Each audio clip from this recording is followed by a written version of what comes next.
네, 안녕하십니까, 광닭입니다. 자, 오늘은 땅콩 파종에 대한 말씀을 드려볼 건데요.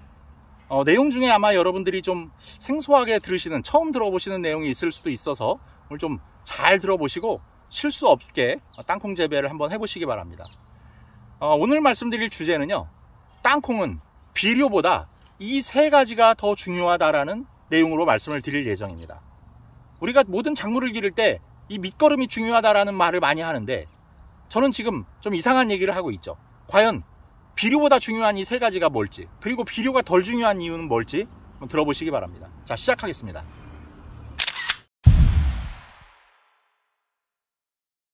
옛부터 땅콩을 심기 전에 다른 작물을 기른 밭이라면, 그리고 비료기가 남아있는 밭이라면 별도로 비료를 하지 않고 심어도 되는 게 땅콩이다 라고 말할 정도로 질소질의 요구량이 낮습니다. 이렇게 땅콩 비료의 영양 비율을 봐도 질소질의 요구량은 많지 않기 때문에 여기에 뭐 복합 비료라든지 요소 비료라든지 하는 것들을 많이 넣을 생각하지 마시고 농사를 지으셔도 되는 작물입니다. 오히려 그런 것보다는 고토, 붕소, 칼슘 이런 것들을 좀 넣어주시는 게 좋아요. 그런 것들이 들어가게 되면 땅콩의 빈 꼬투리 발생이 적어집니다. 그래서 수확량이 증가하는 효과를 기대할 수 있어요. 다른 비료 하실 생각 하지 말고 퇴비 조금 하고 석회, 고토, 붕소, 칼슘 이런 것들을 좀 시비해주는 그런 지혜가 필요한 게 바로 땅콩이 되겠습니다. 자, 그럼 비료보다 더 중요하다는 이 세 가지 것, 그게 무엇인지 지금부터 한번 차례대로 설명을 드려보겠습니다. 첫 번째는요, 바로 이 씨앗을 어떻게 준비하시느냐입니다. 땅콩은 지난 가을에 수확한 것을 일부 식용으로 쓰고 일부 남은 걸 보관했다가 봄에 이렇게 종자용으로 활용합니다. 그럼 보관을 할 때 껍질을 까지 않고 보관했다가 봄에 껍질을 까서 준비하시는 것이 발화율이 훨씬 높아집니다. 그리고 지금 보시는 것처럼 이렇게 촉을 틔워서 심으시는 게 좋아요. 제가 촉이라는 표현을 썼습니다. 싹이라고 안 하고. 왜 그랬느냐? 이건 싹이 아니고 뿌리가 될 부분이에요. 그래서 이 촉이 뿌리로 발달을 해서 땅에 콕 박히고 이 땅콩을 들어 올립니다. 그러면 땅이 갈라지면서 그 땅콩의 쪽이 벌어지게 돼요. 그리고서 그 안에서 떡잎이 출현하고 줄기가 자라는 그런 과정을 거치게 됩니다. 그런데 이런 과정을 미리 준비하는 이유가 뭐냐면, 땅콩의 촉을 이렇게 틔우지 않고 파종하시게 되면 발화율을 장담할 수가 없어요. 일부는 발화가 안 될 수도 있고, 그러다 보면 빈자리가 생깁니다. 그래서 늦게 또 파종을 추가적으로 하면 이미 성장한 것들한테 치여서 제대로 자라질 못합니다. 그래서 촉을 틔워서 심으시는 게 좋다. 아니면 포트에 따로 모종을 키워서 정식하시는 것도 하나의 방법이고요. 이것도 저것도 귀찮다 하시면 직파를 하셔도 됩니다. 하지만 시간이 좀 오래 걸리기 때문에, 그리고 발화율을 보장할 수 없기 때문에 그런 위험성은 좀 감수를 하셔야 됩니다. 자, 그러면 이렇게 촉을 틔워서 준비하는 그 과정을 잠깐 소개해 드릴게요. 이 과정을 이제 저는 수건 파종법을 사용합니다. 수건 파종법이라는 건 땅콩의 씨앗을 미리 하룻밤 정도 불리세요. 하루까지는 불리실 필요 없어요. 하룻밤 정도면 됩니다. 이게 너무 불게 되면 쪽이 갈라져 버려요. 그래서 떨어져 버리는 수가 생기기 때문에 하룻밤이면 충분합니다. 그렇게 하룻밤 정도 불린 이 땅콩 종자를 물을 쫙 빼고 젖은 수건에 감싸세요. 그래서 플라스틱 용기라든지 밀폐 용기라든지 하는 데에 넣어서 그냥 실온에 두시면 됩니다. 그렇게 해서 하루 이틀 정도가 지나게 되면 아까 말씀드린 그 촉이 발생해요. 그런데 지금 제가 두 가지를 보여드릴게요. 하나는 이 촉이 이 정도 나와 있고, 하나는 이렇게 좀 길게 나와 있습니다. 그 이유가 어제 비가 왔기 때문에 파종을 못하고 하루 기다리는 바람에 이렇게 촉이 많이 자라버렸는데, 이러면 조금 위험해질 수 있습니다. 이동하거나 파종하는 과정에서 이 촉이 부러질 수가 있어요. 그런데 이게 뿌리가 되는 부분이라 그랬잖아요. 주 뿌리가 되는 부분이기 때문에 이 뿌리가 부러지게 되면 땅콩은 재배를 못합니다. 이건 버리셔야 됩니다. 그러니까 부러지지 않도록 조심히 다루셔서 빨리 파종을 하셔야 돼요. 적당하게 2-3mm 정도만 길러서 파종하는 것이 가장 안전한 방법입니다. 이렇게 수건 파종법을 하는 이유가 뭘까요? 바로 안정적 발화, 즉 빈자리가 없게끔 일괄적으로 싹이 올라오도록 하는 그런 방법이고요.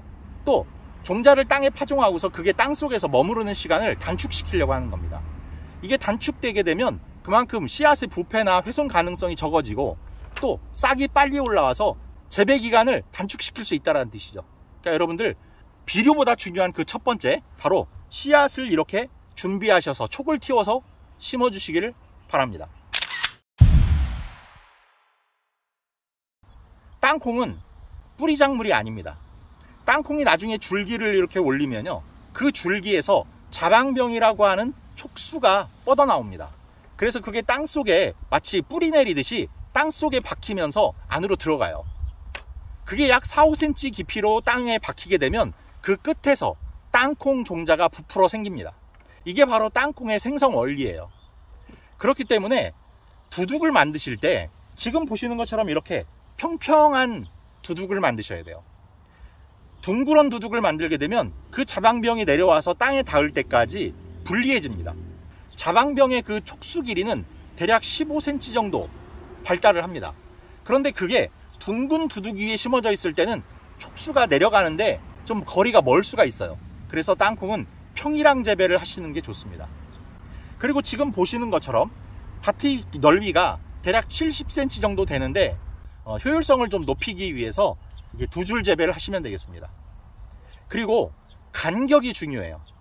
간격은 대략 30cm 간격을 떼시는 게 좋습니다. 종자와 종자의 거리를. 왜 그러냐면 나중에 자방병이라는 것이 나오게 되면 이 주변에 한 15cm 정도는 공간을 확보해 주셔야 돼요.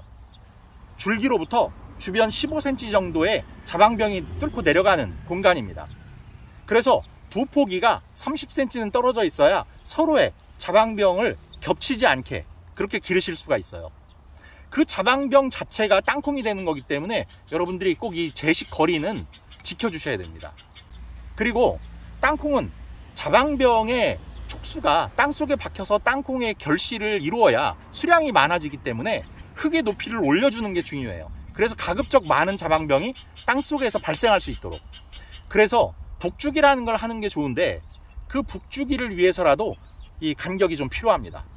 그래서 오늘 중요하다고 말씀드리는 두 번째 원칙은 이 밭의 형태와 재배 간격입니다.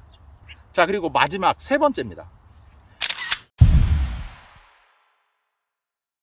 이 마지막 세 번째는 이 멀칭 비닐에 있습니다. 보통 땅콩은 멀칭 비닐을 해서 키울 수도 있고 비닐 없이 재배를 하실 수도 있어요.